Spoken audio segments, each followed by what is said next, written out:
देखिए, तो आज विधानसभा के सत्र के समाप्ति होने के बाद आज मैं यहाँ पे अपने घर में आया हूँ और आम जनता को भी इंतज़ार था और जो भी आज रूटीन की समस्याएं थी उनको सुना और आने वाले समय में उनका निस्तारण भी करेंगे। ये तो बड़ा विचित्र सी बात है विपक्ष की। 5 साल तक वो सत्ता में रहे, 5 साल तक उन्होंने आउटसोर्स के लिए कोई पॉलिसी नहीं बनाई, कोई उनके भले के बारे में बात नहीं करी। और आज जब और जिन कंपनियों के माध्यम से उन्होंने आउटसोर्स में कर्मचारी रखे थे, जो फर्जी बड़ा जो उन्होंने किया था उसमें और एक भारी भ्रष्टाचार हुआ था।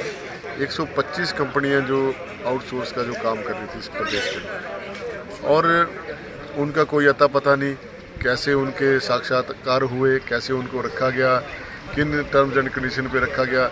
और जैसे सरकार बदली तो स्वाभाविक था कि जिनका कोई आधार ही नहीं है उनको तो हटाना ही था और उन कंपनियों को तो हटाना ही था जिन्होंने भ्रष्टाचार किया और जिन्होंने पूरे कायदे कानूनों को जो है ताक पे रख के जो ऐसी भर्तियाँ करी। और वो आज जो वो चिल्ला रहे हैं और जो जिस प्रकार से उन्होंने सदन का बहिष्कार किया, वॉकआउट किया, वो एक उनकी निराशा और कुंठा को साबित करता है, क्योंकि उन्होंने आउटसोर्स कर्मचारियों के लिए कोई सेट पॉलिसी बनाई नहीं। और इसके बारे में मैंने सदन में प्रश्न भी लगाया था इस बारी। उसका मेरा जो प्रश्न लगाने का जो औचित्य था वो यही था कि आउटसोर्स कर्मचारियों के लिए एक कोई ठोस नीति बने ताकि बार बार उनको जो इस प्रकार बाहर जाने का दंश न झेलना पड़े। बिल्कुल हमारा पूरा दबाव रहेगा माननीय मुख्यमंत्री महोदय के ऊपर और सरकार के ऊपर कि आउटसोर्स कर्मचारी जितने भी विभागों में हैं, जितने भी कर्मचारी हैं, चाहे वो आउटसोर्स के कर्मचारी हैं, चाहे वोकेशनल टीचर हैं, चाहे वो पैरा टीचर हैं या अन्य प्रोजेक्टों में जो हमारे लोग लगे हुए हैं, उन सभी का एक खाका तैयार करके एक ठोस नीति बनाए जाने की आवश्यकता है।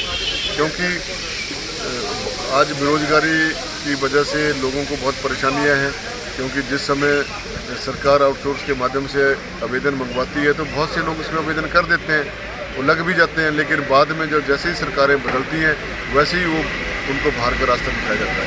तो ये परंपरा कोई अच्छी नहीं है और मैं तो आउटसोर्स के शुरू से ही खिलाफ हूँ कि आउटसोर्स के माध्यम से कर्मचारी रखे नहीं जाने चाहिए सरकारी कार्यालयों में, क्योंकि एक तो सरकारी कार्यालयों का जो काम है उसकी गुणवत्ता पर असर पड़ता है।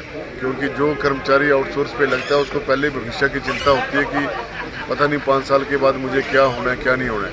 5 साल तो बड़ी दूर की बात होती है, 1 साल का एग्रीमेंट होता है, 1 साल के बाद भी उनको ये भरोसा नहीं होता कि मेरा एग्रीमेंट कंटिन्यू होगा कि नहीं।